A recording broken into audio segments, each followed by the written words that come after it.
Hello friends, नमस्कार दोस्तों। मैं आप सभी का हल्दर क्लासेस के ऑनलाइन प्लेटफॉर्म पर हार्दिक स्वागत है, अभिनंदन करता हूं। जैसा कि आपको विदित है कि अपन पिछली क्लास में जो है चावल के बारे में, राइस के बारे में पढ़ रहे थे, जिसमें अपन ने उसका बॉटनिकल नेम, उसका ओरिजिन प्लेस, उसके क्रोमोसोम नंबर, उसके न्यूट्रिशनल वैल्यूज़ एंड उसके बाद उसके इंपॉर्टेंट इंस्टीट्यूशंस, उसमें जो न्यूट्रिएंट की डेफिशिएंसी से होने वाले डिजीजेस, कौन सी गैस निकलती है, एरोमा किस वजह से होता है। इसके अलावा अपन ने उसकी डिफरेंट स्पीसीज के बारे में बात की, कौन सी कहाँ पे कल्टीवेट होती है, ड्रम कल्चर टेक्निक के बारे में बात की, ब्राउन मैन्यूरिंग की बात की, रिले क्रॉपिंग की बात की। इससे आगे अपन बढ़ते हैं और अगले सेशन की बात करते हैं राइस के बारे में, सेकंड पार्ट की। और सेकंड पार्ट आपका इसमें आता है कि बुआई के समय के आधार पर चावल का वर्गीकरण, classification of the rice according to the time of sowing. Time of sowing के अंदर अनुसार राइस को किस प्रकार से क्लासिफाई यहाँ पे किया गया है। तो अपन यहाँ पे बात करें तो राइस को जो टाइम ऑफ सोइंग के आधार पर तीन भागों में क्लासिफाई किया गया है, that is the 8 month season, winter season and summer season. लेकिन इससे भी सबसे ज्यादा इंपॉर्टेंट है आपके लिए, that is the Aus, second is the Aman और थर्ड इज द बोरो। यही एग्जाम में आता है, अस अमन बोरो। आपको ध्यान रखना है, अस अमन बोरो। अस जो है वेस्ट बंगाल और बिहार के अंदर कल्टीवेट होता है, अमन जिसे अग्नि भी कहते हैं जो बिहार और उड़ीसा के अंदर, और बोरो जो वेस्ट बंगाल के अंदर कल्टीवेट होता है। बोरो का दूसरा नाम एक और है दालुआ, और दालुआ जो होता है वह उड़ीसा के अंदर कल्टीवेट किया जाता है। तो आपको ध्यान रखना है, अस अमन बोरो, अस अमन बोरो, अस अमन बोरो। अब यहां पे देखिए, इसका जो मेन जो क्वेश्चन आपके एग्जाम में आता है वो आता है इसके बुआई का समय, सोइंग टाइम, बुआई समय, हार्वेस्टिंग टाइम यानी कटाई का समय। अब बुआई का समय और कटाई का समय याद रखने के लिए सबसे इंपॉर्टेंट इसकी ट्रिक आपको ध्यान रखनी है। बुआई का समय आप ध्यान रखोगे मजनू के नाम से। किस नाम से याद रखोगे? मजनू के नाम से। और कटाई का समय आप याद रखोगे सनम के नाम से, मजनू सनम। किस नाम से याद रखना है? मजनू सनम। नु स न म, मजनू सनम। यहां पे म फॉर मई, म फॉर मई, ज फॉर जून, नु फॉर नवंबर, स फॉर सितंबर, न फॉर नवंबर, म फॉर मार्च। तो ये ट्रिक आपको ध्यान रखनी काफी इंपॉर्टेंट है। अगर आपको पता है कि भाई कि मजनू सनम आपको पता है तो आप बता सकते हो कि आस अमन बोरो की बुआई कब होगी, आस अमन बोरो की कटाई कब होगी। ये क्वेश्चन आपके लिए एग्जाम के लिए काफी ज्यादा सटीक रहेगा। इस ट्रिक को आप यहां पे याद कर लें। देन बढ़ते हैं अपन इसमें आगे आते हैं इसकी वैरायटियों के बारे में। और इसकी वैरायटियों में सबसे पहले आ रही है, विश्व में चावल की पहली बोनी किस्म कौन सी आई थी? तो विश्व में चावल की पहली बोनी किस्म आई थी TN1, जिसे ताइचुंग नेटिव 1 कहते हैं, जो 1965 के अंदर आई थी। और ये जो क्रॉस है DZ हुसैन और तराई युंगचंग का क्रॉस है। और इसको सबसे पहले इंडिया के अंदर जो है GV चालम के द्वारा जो है international Rice Research institute Manila Philippines से लाया गया था। देन अपन इसमें आगे बढ़ते हैं कि विश्व में चावल के अधिक उपज देने वाली बोनी किस्म, high yielding dwarf variety in the world के अंदर high yielding dwarf variety rice की कौन सी थी?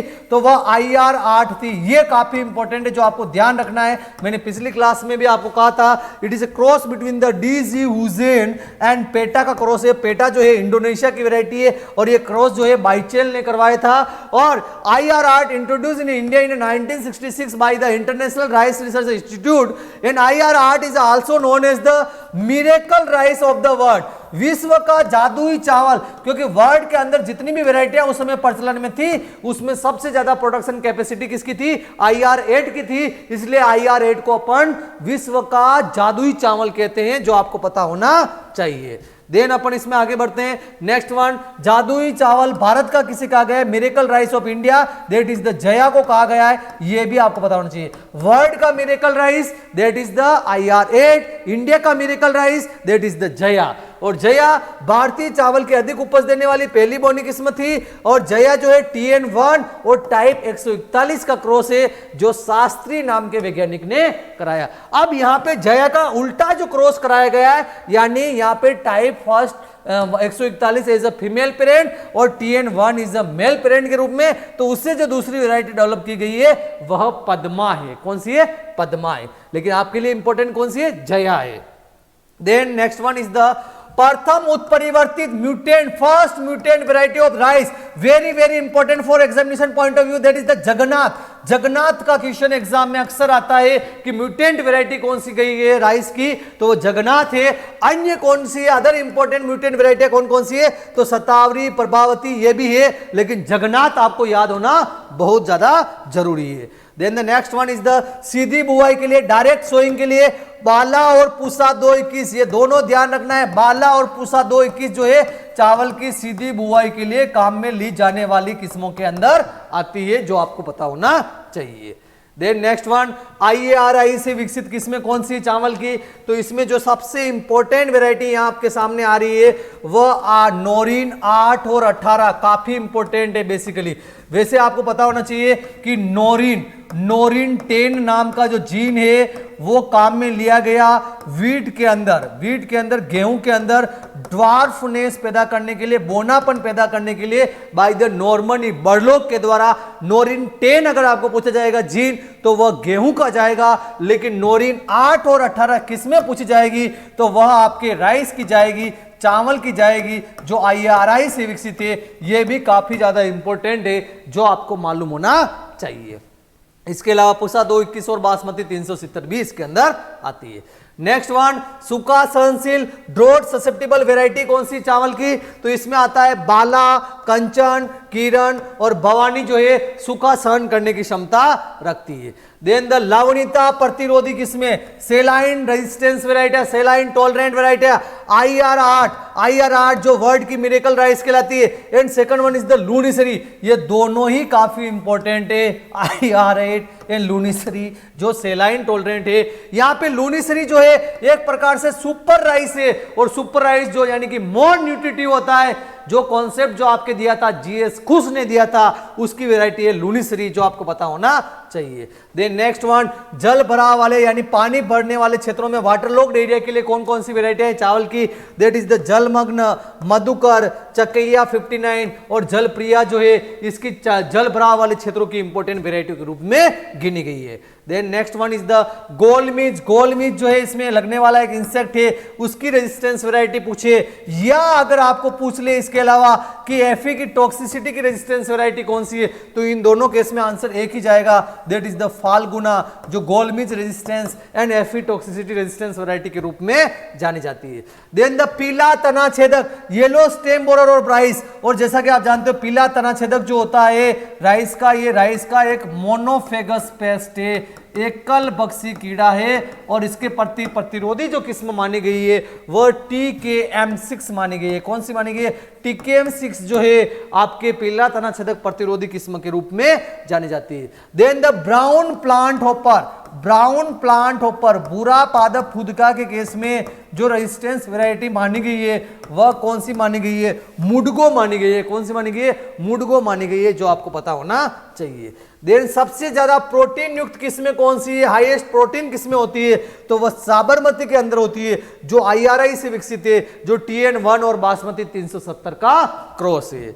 Then next one is the blast जो एक फंगस से होता है, that is the Pyricularia oryzae, उसके प्रति रेजिस्टेंस वैरायटी कौन सी है, तो that is the Jaya, Varanasi, Saket 4, Prasad और गोविंद जो है ब्लास्ट रोग प्रतिरोधी किस्मों के रूप में जानी जाती है।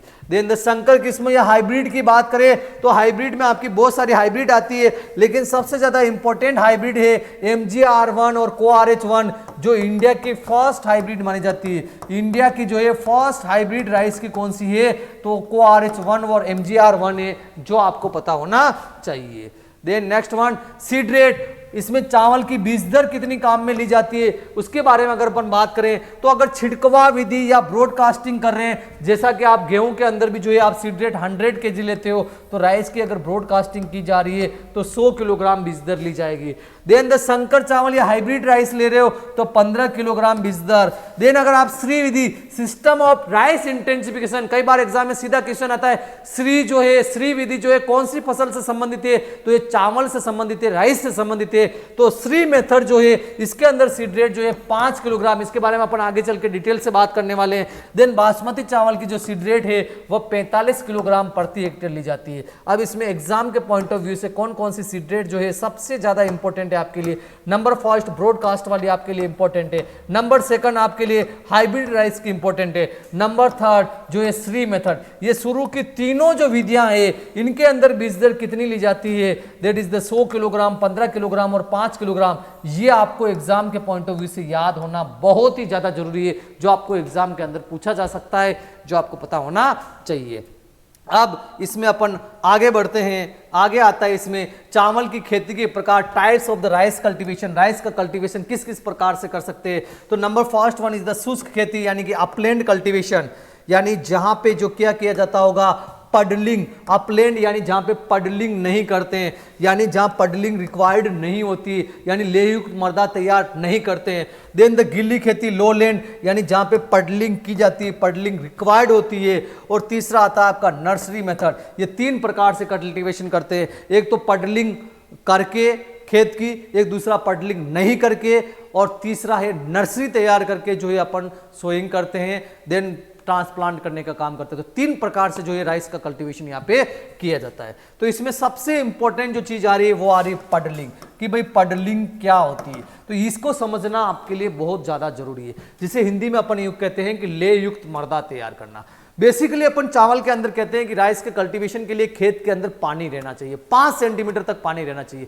तो वो पानी कब रहेगा, जब भूमि के अंदर पानी का डीप परकोलेशन नहीं होगा, तब जाके वो पानी जो है आपका फील्ड के अंदर अस्थायी रह सकता है। तो चावल की सोइंग से पहले जो है खेत के अंदर थोड़ा पानी भर दिया जाता है, एंड देन उसके अंदर जो है जुताई की जाती है। इस प्रकार से ट्रैक्टर चलाया जाता है, यानी गारा बनाया जाता है और कीचड़ बनाया जाता है, ताकि क्या हो अंदर के जो पोर्स हो सोइल के अंदर के वह बंद हो जाए, ताकि वह पानी का डीप परकोलेशन नहीं कर पाए। उसी को अपन जो है पडलिंग के नाम से जानते हैं। ये बेसिकली आपको पता होना चाहिए। और पडलिंग जो होती है वह सोइल के स्ट्रक्चर को नष्ट कर देती है, डीप परकोलेशन को रोकती है, वीड को नष्ट कर देती है, जो पडलर के द्वारा की जाती है। और इसमें जो है न्यूट्रिएंट एबिलिटी इंक्रीज होती है और सोइल का एरिएशन भी बढ़ता है। तो पडलिंग क्या होता है ये आपको पता होना चाहिए, ये भी आपसे एग्जाम में पूछा जा सकता है।